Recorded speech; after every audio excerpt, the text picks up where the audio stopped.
The devotional tonight is Grumble, Grumble is the title. Um, and, you know, the people of Israel were a people that grumble. And so today we're going to be in the book of Exodus for a few verses here.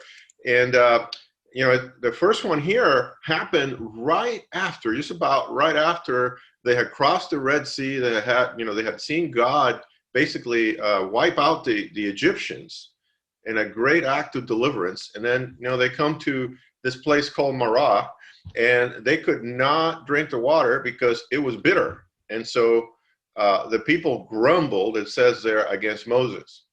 And then, of course, God, provided them with water out of the rock. And just the next chapter over, the whole congregation of the people grumbled against Moses and Aaron. Why? Because they didn't have any food. And so you brought us all the way out here to kill this whole assembly with hunger.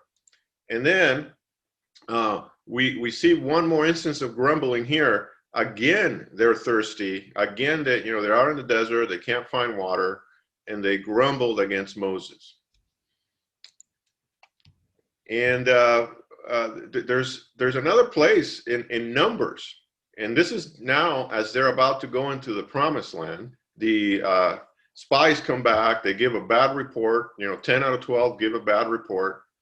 And then all the people of Israel grumbled against Moses and Aaron. The whole congregation said to them, "Would that we had died in the land of Egypt, or would that we had died in this wilderness. Why is the Lord bringing us to this land to fall by the sword?"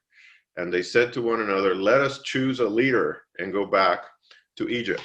So I've been kind of thinking a lot about this.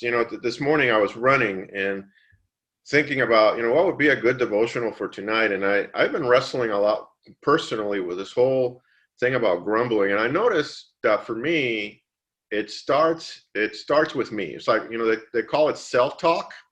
So you're kind of just internally grumbling, nobody's hearing you yet. Oh, it's okay. I'll just grumble in here. But eventually what I see in my life is that it spills over, and then I grumble with somebody else, and then the two of us are grumbling, and then pretty soon there's 3 and 4. And before you know it, everybody's grumbling. That's kind of the pattern that I see here in the book of Exodus and the book of Numbers. Is the whole assembly, everybody was grumbling. So one of the things that I just want to say today is beware of grumbling. It won't be long before a grumble turns into a rumble, and we see that here with the people of Israel. It creates disarray, distress, just strife within the congregation. And you notice that it's still directed at the leaders. It's always like somebody is just letting us down. We want to blame somebody. So I want to just make some notes on here on grumbling, some thoughts for reflection. So it may start with you, just a murmur. In fact, the word there in the Hebrew for grumble or grumbling is to murmur against, that murmur. I love that word, and I also love grumbling because it kind of sounds like what we're doing, doesn't it? But it affects everyone around you. Eventually that murmur spills out. The other thing that I notice here in Exodus is it's backward looking. It's like, oh, give us what we used to have. Take us back to Egypt. It's not forward looking. And it takes out our frustrations on our leaders, whoever's in charge, whoever we think is blowing it or letting us down, or it does it. And then, in that last episode of grumbling that we saw in the book of Numbers, it says that the Lord spoke to Moses and to Aaron, saying, "How long shall this wicked congregation grumble against me? I have heard the grumblings of the people of Israel, which they grumble against me." And that just kind of hit me between the eyes, because a lot of times I think, when I'm grumbling at work, when I'm grumbling in the family, when I'm grumbling at church, wherever it is that I'm grumbling, what I'm really doing is I'm blaming God. I may not be saying it, I may not be thinking it consciously, but really I'm upset about the circumstances. And who Who made those circumstances possible? Who's working out his plan in those circumstances? It's God. And so I'm really grumbling against God. And the people of Israel definitely were doing that. It was God that brought him to the desert, God that brought him to the promised land. And instead of looking to him for deliverance, they grumbled against him.